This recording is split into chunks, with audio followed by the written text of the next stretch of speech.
Hi guys. To check in, I'm doing great. Just doing a lot of coursework and spending as much time as I can outside to take my eyes away from the screen. I hope you guys are doing good too.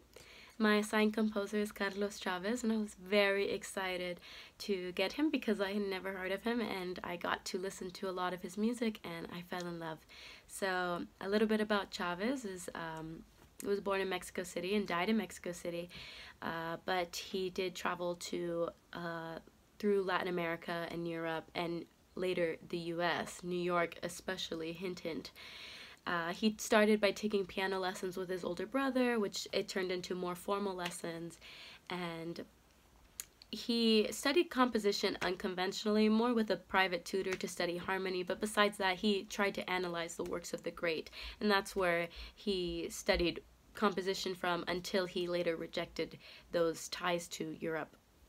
So, but probably the biggest influence in his career was his childhood when his family would travel to these cities in Mexico with rich Indian culture. And by the time he was ready to promote his music at around age 20, he it was a perfect time because the Mexican Revolution was just finishing and the ideals at the time was very pre-conquest Mexico. So this was perfect for him to incorporate the indigenous instruments and melodies that he had studied for so long into his music and then present that. He was the founder of Orquesta Sinfónica de Mexico, and he did that for over 20 years, and he's worked several other occupations. So he was a composer, a pianist, a conductor, a teacher, a lecturer, a statesman of the arts. And my research project was over the relationship between Carlos Chavez and Aaron Copland, because when I looked up Chavez on YouTube trying to get a lot of the I guess just to get familiar with his music. And the very first piece that pulled up was Sinfonia India, which is his most famous symphony. And I listened to it and I thought, this sounds a lot like Appalachian Springs by Copland. And so I was like, well, I'm not going to comment on that. And then I went down to the comment sections and somebody put, this is Mexico's Appalachian Spring. And I thought, somebody agreed with me. However, they're wrong because Appalachian Springs was composed 10 years after Sinfonia India, and then there's another reason, but we'll talk about that in the creative connection. So I thought it would be wonderful to do my research over their relationship, and it turns out they had a very, very close friendship, and they were super supportive of each other. There were so many different articles about them, and I'm so happy that I picked it. So Aaron Copland was born 1900, and so they're 17 months apart, very close in age, and they have so many similarities in their life that it's kind of, they had to have met at some point. So just to talk about their similarities, this is what my research is over. So they both started their music education with piano lessons from an older sibling, which turned into more formal lessons. They both had their first compositions performed publicly at age 21, and then after that they both traveled to Europe, and then they returned to Americas, but they both came to New York, and that's where they met in 1926, and that was like a 50-year-long beginning of a friendship that was 50 years long. Just really, really wonderful friendship, because from then on out they benefited each other's careers and lives in so many different ways. This is a bigger portion of my research, and that both were so eager to share each other's compositions with the world, with their respective native lands. So every time Copland had some sort of concert session, he would program Chavez's music, and then vice versa.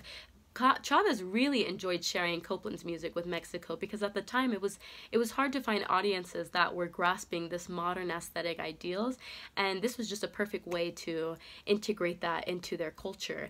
And in an educational sense, Copland had a lot of positions in America as a lecturer, guest professor. So when he was working at the University of Buffalo, he encouraged and, basically gave Chavez his position. And then Chavez would allow Copland to stay in his homes in Mexico so he could find vacation time and inspiration there. They both had musical magazines and journals, and Chavez would translate and publish Copland's lectures into those, they always support each other, especially in their constructive criticism, because they were huge admirers of each other's work, and they were always civil in their constructive criticisms, in terms that they would say, you know, this isn't going to be the easiest music for audiences to listen to. They're not always going to like it, but I'm going to respect what you did and what I understand you were trying to do. And their biggest shared beliefs were probably in modern aesthetics itself, because they were very true on eliminating that European tie that really impressed itself upon the whole world of music and making Western music. Because if they were to take that interpretation, that inspiration, it wouldn't really be personal to their national identities. So Chavez really spoke against, he really didn't like the idea of incorporating those kind of traditions into his music. So it was really beautiful that they both supported each other in that aspect. I chose to do my musical description over Sinfonia India, his most famous symphony, just because I saw that tie with Copland. Otherwise, I would have picked another piece because I found other pieces I enjoyed more. But I did make that connection in my other thoughts, saying that although, you know, it was Mexico's Appalachian Spring, although it came first, because it's true in terms that they're both rhythmically driven and they have sections that are contrasting each other, but that's just what I did it on. And in my creative connection, I talked about Chavez, Copland, and their native cultures, and how Appalachian Spring differs from Sinfonia India in another way, in that Chavez was able to get inspiration and take devices from his indigenous cultures, because that's where he's from.